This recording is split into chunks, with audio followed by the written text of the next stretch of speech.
Hello everyone, welcome back on my YouTube channel. Industrial Law, the Employee Deposit link insurance scheme, यानी कि आज के session में जो हम टॉपिक डिस्कस करने वाले हैं वो रिलेटेड है द एम्प्लॉय प्रोविडेंट फंड 1952 से, जिसमें हम बात करेंगे EDLI. EDLI stand for employees deposit link insurance. ठीक है, यानी कि ईडीएलआई क्या है? एक इंश्योरेंस स्कीम है जो इस एक्ट के अकॉर्डिंग सर्टेन प्रोविजंस जो बनाए गए हैं और जो वर्कर्स के इंश्योरेंस के बारे में बताती है। ठीक है, तो ये क्या है? ये एक इंश्योरेंस स्कीम है जो एस्टेब्लिशमेंट एम्प्लॉयर के द्वारा उनके वर्कर्स को दी जाती है अंडर द पीएफ एक्ट 1952, जो भी ये एक्ट है। ठीक है, तो स्टार्टिंग करते हैं। This scheme was introduced in 1976 when the act was renamed as employ provident fund and miscellaneous provision act 1952। ठीक है, अगर हम बात कर रहे हैं एम्प्लॉय प्रोविडेंट फंड की, तो ये जो एक्ट है इसको बनाया गया था। It is establish in 1952।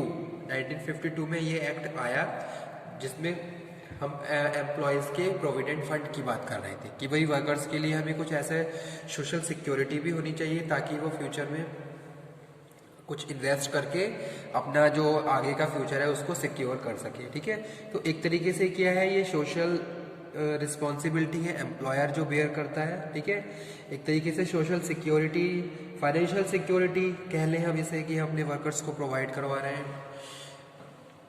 ठीक है, तो वो चीज़ यहाँ पे हम डिस्कस कर रहे हैं। तो 1952 में ये एक्ट आया जिसको एम्प्लॉय प्रोविडेंट फंड एक्ट 1952 के नाम से जानते थे। लेकिन ईडीएलआई जो स्कीम है, ये स्कीम 1976 में फ्रेम की गई जब इस एक्ट का रीनेम किया गया। ठीक है, 1976 में इस एक्ट को the provident fund and miscellaneous provision act 1952 कहा गया। ठीक है, यानी कि इसको रीनेम किया गया और तभी ईडीएलआई स्कीम को इंट्रोड्यूस किया गया था। द सेंट्रल गवर्नमेंट, लिख देता हूं मैं साथ के साथ, the central government may by notification in the official gazette. तो सेंट्रल गवर्नमेंट ने अपने ऑफिशियल गजट के थ्रू ये डिक्लेयर किया और फ्रेम की एक स्कीम जिसको हम employ deposit link insurance scheme बोल रहे हैं, for the purpose of providing life insurance benefit, यानी कि वर्कर्स को लाइफ इंश्योरेंस बेनिफिट देने के लिए ईडीएलआई स्कीम को 1967 में इंट्रोड्यूस किया गया था।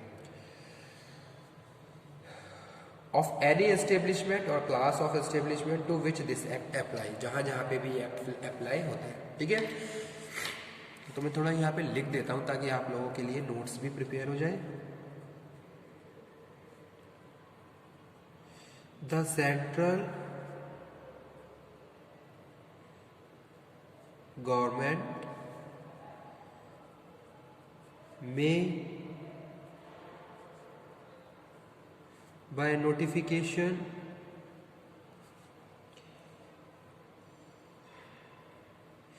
in the official gazette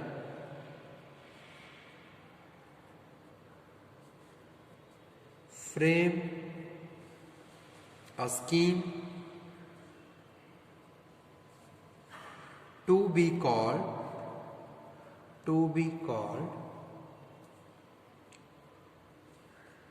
the employees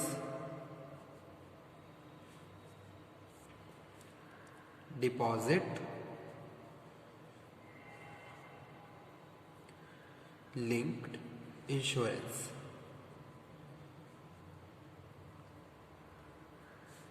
scheme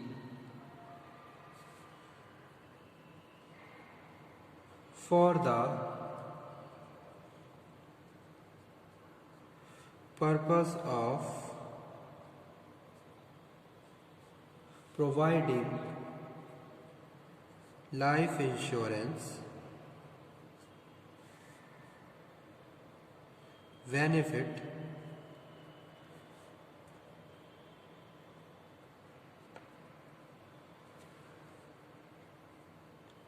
to the employees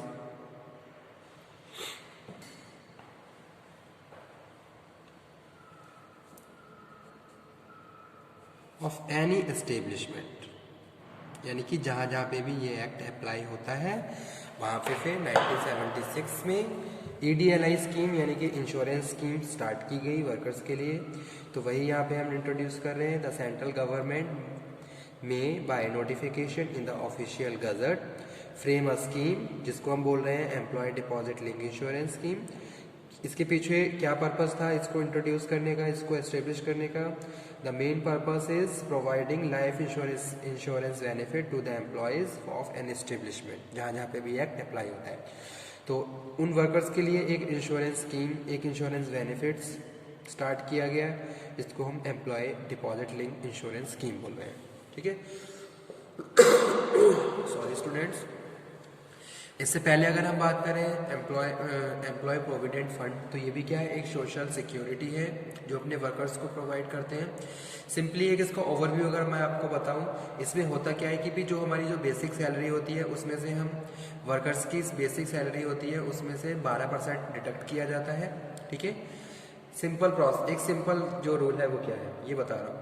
और उतना ही एम्प्लॉयर अपने साइड से उसके एक पीएफ अकाउंट ओपन करके उसमें हर महीने जमा करता है, यानी कि जितना वो अर्न कर रहा है उसी हिसाब से क्या है फिर उसको कैलकुलेट करके उसके अकाउंट में हर महीने पीएफ डिपॉजिट किया जाता है। तो एक इस तरीके से ये क्या है, एक सोशल सिक्योरिटी है जो अपने वर्कर्स को प्रोवाइड करवाते हैं। ठीक है, इसमें दो पार्ट होते हैं, एक पीएफ अकाउंट होता है और एक पेंशन का पार्ट होता है।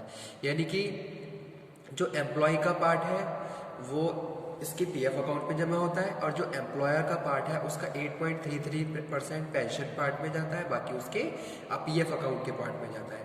तो इस तरीके से ये जो भी कैलकुलेशन है या जो भी अमाउंट है ये 2 पार्ट्स में फिर डिवाइड होके उसके अकाउंट में हर महीने डिपॉजिट किया जाता है।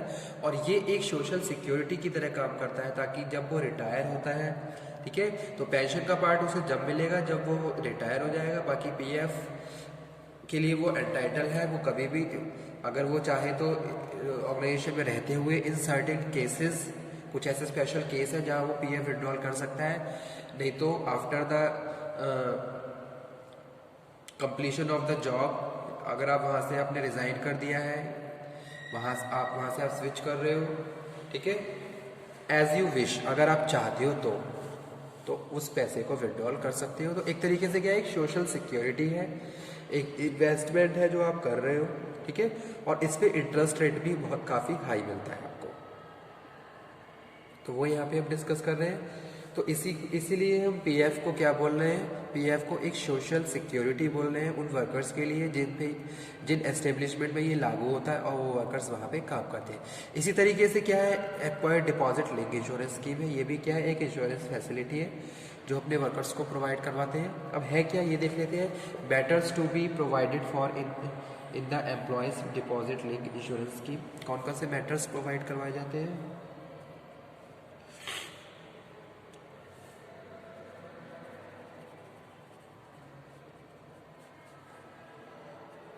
Section 6C, matters to be provided for in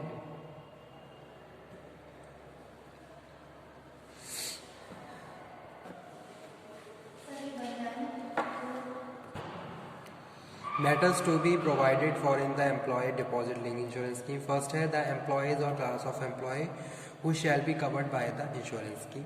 Okay. Second हम बात कर रहे हैं the manner in which the account of the insurance fund shall be kept and the investment of money belonging to the insurance fund subject to such pattern of investment as may be determined by the order of the central government.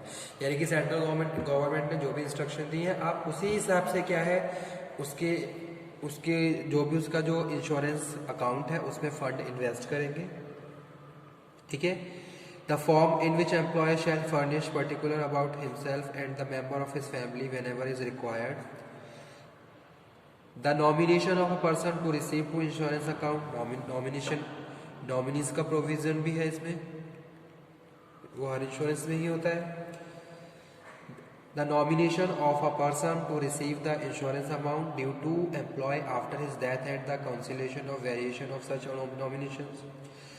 Fifth provision है record और register, record and registers, यानी कि documents which are related to ADLI scheme that you have to complete it according on the behalf of the account of the workers, ठीक है। The register and record to be maintained in the respect of employees, the form और design of any identity card, token, purpose of identifying any employee, his nominee, और last है scale of insurance benefit and condition related to the grant of such benefits. तो ये सारी चीजें हम यहाँ पे हम इंक्लूड कर रहे हैं सेक्शन 6 में, ठीक है।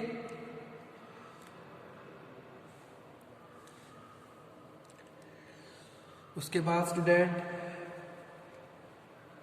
Contribution to the insurance fund, the employer shall pay from the time to time in respect of every such employee in relation to whom he is employer, such amount not being more than 1% of aggregate of the basic wage, ठीक है। ये amount यहाँ पे करते हैं यानी कि 1% of the basic wage, dearness allowance and retaining allowance for the time being payable in relation to such employees as the central government may by notification in the official gazette specify, thus employees are not to contribute anything on this fund, ठीक है।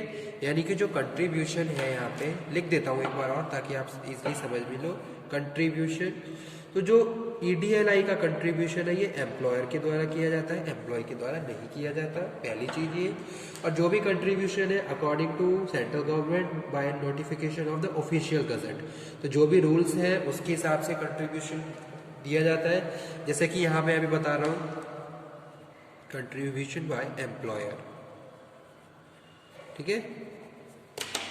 तो यहाँ पे मैं कह रहा हूँ